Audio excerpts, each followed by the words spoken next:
Hello, in front of me I have Huawei Watch D and I'm gonna show you how to change the screen timeout duration on this watch.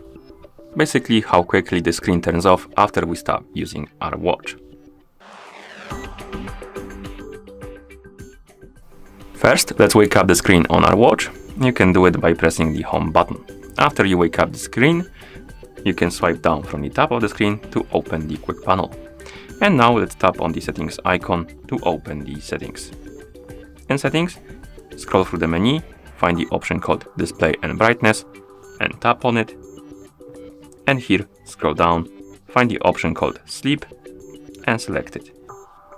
And right here we have the list of durations. We have the 10 seconds, 15 seconds, 20 seconds and the auto.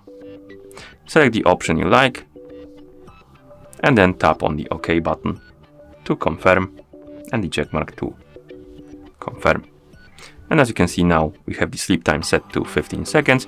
So this means that the screen should turn off automatically after 15 seconds of inactivity.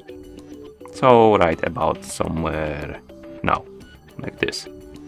Okay, and that's how you change the screen timeout duration on this watch. Thank you for watching. If you found this video helpful, please consider subscribing to our channel and leaving the like on the video.